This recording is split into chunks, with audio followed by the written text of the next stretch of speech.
ગીર સોમનાથ જિલ્લાથી મોટા સમાચાર આવી રહ્યા છે ત્યારે આમ આદમી પાર્ટીમાં મોટો ધડાકો થયો છે ત્યારે આમ આદમી પાર્ટીના એક દિગ્ગજ નેતા કદાવર નેતાએ રાજીનામું આપ્યું છે ત્યારે જાણવા જોગ આપણને માહિતી મળી છે અને હાલ અત્યારે દિવ્ય ન્યૂઝની સાથે જોડાયેલા પણ છે ત્યારે હું તમને વાત કરવા માંગુ છું કે ઉના તથા ગીરગઢડા તાલુકામાં એક સક્રિય નેતા કહેવાતા કદાવર નેતા કહેવાતા આમ આદમી પાર્ટીના નરેશભાઈ જાદવે રાજીનામું આપ્યું છે ત્યારે નરેશભાઈ જાદવ ગીર સોમનાથ જિલ્લાના ઉપપ્રમુખ સ્થાને હતા ત્યારે એમને પોતાની જે કારકિર્દી 5 વર્ષથી રાજનીતિની હતી ત્યારે આમ આદમી પાર્ટીમાં જોડાયેલા હતા ત્યારે આમ આદમી પાર્ટીમાં આજે ઉના ગીરગઢડા અને ગીર સોમનાથ જિલ્લાને મોટી ખોટ પડશે તેવા કદાવર નેતા એવા નરેશભાઈ જાદવે રાજીનામું આપ્યું છે ત્યારે પાર્ટીની કામગીરીને લઈને રાજીનામું આપવાનું પણ જાણવા મળ્યું છે નરેશભાઈ જાદવ પોતે પોતાના સ્વખર્ચે ઉના તથા ગ્રામ્ય વિસ્તારોમાં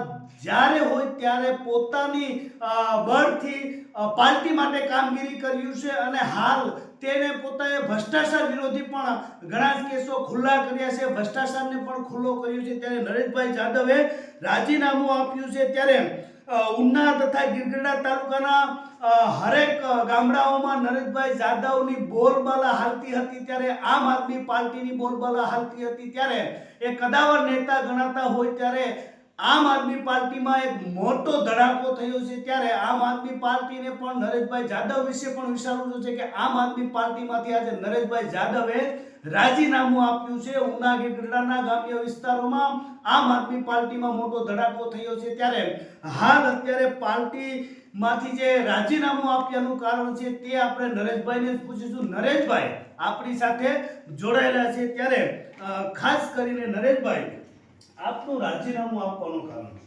મારું રાજીનામું આપવાનું કારણ એ છે કે પાર્ટીની અમારી સાથે કોઈ લાગણી જ નથી. મને એવું લાગ્યું કે પાર્ટી કોઈ નોંધ નથી લેતી, કોઈ મોટા નેતા અમારી સાથે વાત નથી કરતા, ખાલી અમને ઇન્ચાર્જ બનાવી અને ગામડાની અંદર 5 વર્ષથી ખાલી પ્રચાર કર્યા સિવાય બીજું કોઈ અમારી ઓળખાણ પાર્ટીની અંદર છે નહીં.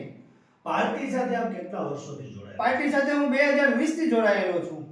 નરેશભાઈ, હાલ અત્યારે આપ ગીર સોમનાથ જિલ્લાના ઉપપ્રમુખ હતા આમ આદમી પાર્ટીના. આપની સાથ ગીરગઢડા, ગીર સોમનાથ તથા ઉના વિસ્તારોમાં, ગ્રામ્ય વિસ્તારોમાં કદાવર નેતા તરીકે હતી. શું કહેશો આજે એ સાથ વિશે? એટલે જો અમે ઈમાનદારીને સાથે લઈને પાર્ટીનું લક્ષ્યને અમે સાથે લઈને 2022ની ચૂંટણીમાં અમે ઉતરી પડ્યા હતા અને ખૂબ મહેનત કરી, લોકોને ખૂબ અમે જગાડ્યા છે, બધી રીતે અમે પ્રચાર કર્યો છે. પણ જે મારી સાથે જોડાયેલા આ જે 2 તાલુકાની અંદર કમથી કમ નહીં તો 150 કાર્યકર્તા મારી સાથે હોઈ શકે છે, પણ એવી ખોજ નથી કરતી પાર્ટી કે ભાઈ કોણ મહેનત કરે છે અને કોણ નથી કરતું. બીજું એક કહેવાનું એ છે કે મને હવે ખબર પડી છે કે અમારા સ્વખર્ચે અમે મહેનત કરીએ છીએ, કામ કરીએ છીએ, સમય આપીએ છીએ, અમે અમારા બિઝનેસને, અમારા ફેમિલીને અમે સમય નથી આપતા, એટલો સમય અમે પાર્ટીને આપીએ છીએ. છતાં પણ પાર્ટી એવું કર્યું છે હવે કે જિલ્લા વાઇઝ, તાલુકા વાઇઝ જો અમારી ઉપર પગારદાર રાખી અને અમે કામ કરીએ છીએ કે નથી કરતા એવા અમારી ઉપર પગારદાર માણસો રાખેલા છે પાર્ટીએ. નરેશભાઈ, રાજીનામું આજે આપ્યું છે તમે, પરંતુ તમારી નીચે જે જોડાયેલા જે લોકો છે આમ આદમી સાથે, એમને આપ તરફથી સંદેશ શું આપવા માંગશો? હું એમને એ સંદેશો આપવા માંગુ છું કે હવે જો સારું કામ કરવાનું હોય અને સારી રીતે કામ કરવાનું હોય તો આ પાર્ટી આપણે આ રીતે ક્યાંય પણ કામમાં આવવાની નથી. કારણ કે પાર્ટી જ્યારે મોટી મોટી સભાઓની અંદર એવું કહે છે કે અમે ઈમાનદાર, પછી અમે બધાને સાથે લઈને અમે સર્વ સમાજને સાથે રાખીને ચાલવાવાળી પાર્ટી છે, તો એવું કંઈ છે નહીં. કારણ કે અત્યારે જ્યારે તાલુકા જિલ્લા પંચાયતની ચૂંટણીની અંદર જે વાત આવી કે ભાઈ નરેશભાઈ જાદવ ક્યાંથી લડશે, અમારા ભીખાભાઈ ઝાલા વાસોદ ક્યાંથી લડશે, અને એવા તો ઘણા લોકો અમારા જે લડાકુ, અમારા દલિત સમાજના લોકો જે લડાકુ જે છે કાર્યકર્તાઓ, એને અત્યારે નાની નાની ચૂંટણીઓમાં અમારે ક્યાંક જીતાડવા કે ક્યાંક ઊભા રાખવા, તો આવી વસ્તુ પાર્ટીની અંદર કોઈ અમારી વાત સાંભળવા તૈયાર નથી. એમ કહે છે કે તમે ન ચાલો, તો અમે ખાલી પ્રચાર કરવા જ ચાલવાના છે. શું કહેશો નરેશભાઈ, આમ આદમી પાર્ટીમાં સમાજ વિશે અવર જવર થતી હોય એવું પણ લાગી રહ્યું છે? એવું હું એવું માનું છું અને મેં એનો અનુભવ કર્યો છે, એટલા માટે જ હું મારી ભડાક કાઢી રહ્યો છું. શું કહેશો આવનારા સમયમાં આપને ફરીવાર કદાચ જોડાવાનું કહે તો શું કહેશો? ના, હવે તો મારે વિચારવું પડશે, કારણ કે જે વસ્તુ અત્યારે જે બની રહી છે, જે થઈ રહી છે, મેં અનુભવ કર્યો છે.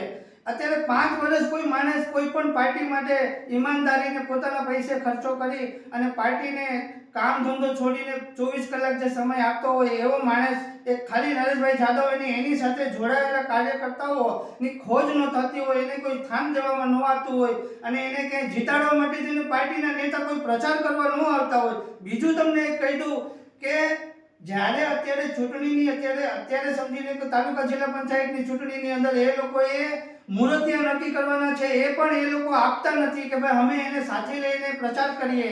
એવા માણસો પણ એ લોકો પાસે છે નહીં, તો એ પણ અમારે ગોતવાના છે. તો એ અમે ક્યાંથી ગોતશું, કારણ કે અમને તો એ ઊભા રાખવાના નથી. નરેશભાઈ, ગયા સમયમાં આપણે ભૂતકાળમાં પણ ઘણા જ ભ્રષ્ટાચારોને ખુલ્લા કર્યા છે, ત્યારે આમ આદમી સાથે જોડાઈને તમે ભ્રષ્ટાચારોને ખુલ્લા કર્યા છે, શું કહેશો? હવે પછીના લડાયકુ નેતા તમારી જગ્યાએ કોઈ આવશે તો આ રીતની કામગીરી કરશે કે કેમ?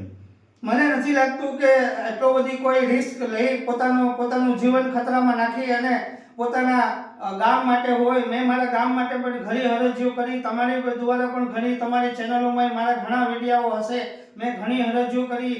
ગામડાઓની અંદર ભ્રષ્ટાચારનો રાફડો ફાટેલો છે એના વિશે બોલ્યો, હું ઉનાની નગરપાલિકા વિશે બોલ્યો, હું બધી પાર્ટી માટે તેને વિરોધ કર્યો, ઘણી બધી વસ્તુઓનો મેં ખુલાસો કર્યો છે.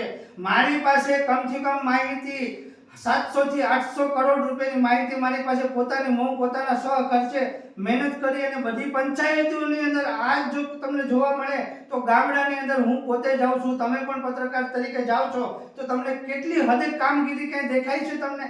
આની અમે ખુલાસો કરીએ એટલો અમે રિસ્ક લઈએ છીએ કે અમે આમ આદમી પાર્ટીના માણસો છે, અને છતાં અમારી કોઈ જો ઓળખાણ ન હોય, અમારી કોઈ ખાણ ન હોય અને અમને નેતા ન બનાવવા માંગતા હોય પાર્ટી અને ખાલી કાર્યકર્તા પ્રચાર કરવા માટે રાખે, તો આવી રીતના નરેશભાઈ જાદવ ક્યારેય કામ નહીં કરે. ભાઈ, આપ ગીર સોમનાથ જિલ્લાના ઉપપ્રમુખ હતા, આપે રાજીનામું આપ્યું છે. હાલ પછી હવે કોઈ પાર્ટી આપણને જોડાવા માટે કહેશે? ના, હવે કોઈ પાર્ટી જોઈન કરવા માટે થઈને, કારણ કે દલિત માટે મને એવું લાગે છે કે ગુજરાતની અંદર દલિત માટે કોઈ પાર્ટી છે નહીં, ખાલી કામ કરાવે છે અને કામ કરાવે છે. કોઈ પણ પાર્ટીમાં આજ આમ આદમી પાર્ટીની અંદર ખાલી અમારો એક જ નેતા પ્રદેશ લેવલમાં છે ગુજરાતની અંદર. 150 કરોડની જે 150 કરોડ કહું છું, સોરી, 7 કરોડની વસ્તીની અંદર આજ ગુજરાતની અંદર અમારા 5 લાખ મતદાન છે અમારું દલિત સમાજનું, એમાં અમારો એક જ નેતા છે, એ છે જિગ્નેશ મેવાણી. બીજું કોઈ છે નહીં, કારણ કે રાખતી નથી પાર્ટી. દલિત અમારો હાલતો નથી, દલિત ખાલી મતદાન કરવામાં હાલે છે. જિગ્નેશભાઈ પણ છે અપક્ષમાંથી લડેલા હોય એવું લાગે છે. બસ અમે પણ હવે એવી જ તૈયારી કરવાની શરૂઆત કરી દીધી છે. આવતા સમયમાં તમે અમારી મુલાકાત લેશો ને અમે પણ તમારી મુલાકાત. નરેશભાઈ, જિલ્લા પંચાયત, તાલુકા પંચાયત પણ આવી રહી છે, તો આપ જેવા કદાવર નેતાએ આમ આદમી પાર્ટીમાંથી જ્યારે રાજીનામું આપ્યું છે, તો હવે પછી આપ પણ ક્યાંક ને ક્યાંક રાજકારણમાં છો, તો ક્યાં એંગલથી લડશો? હવે અમે જોઈએ, અમે તૈયારી કરશું. અમારી તૈયારી હજી છે નહીં, કારણ કે તૈયારી અમારી 5 વર્ષની આમાં પૂરી થઈ ગઈ. હવે નવી શરૂઆત કરવી પડશે, તો અમને થોડોક સમય. શું કહેશો નરેશભાઈ, આ મોટા ધડાકો આજે આમ આદમી પાર્ટીમાં થયો છે આપના રાજીનામાં, શું કહેશો? ફાયદો ભાજપ અને કોંગ્રેસ બંનેને છે. હવે ફાયદો કોને થશે કે નહીં થાય એ મને ખબર નથી, પણ મને નુકસાન થયું છે એ હું તમારી પાસે રજૂઆત કરવા આવ્યો છું.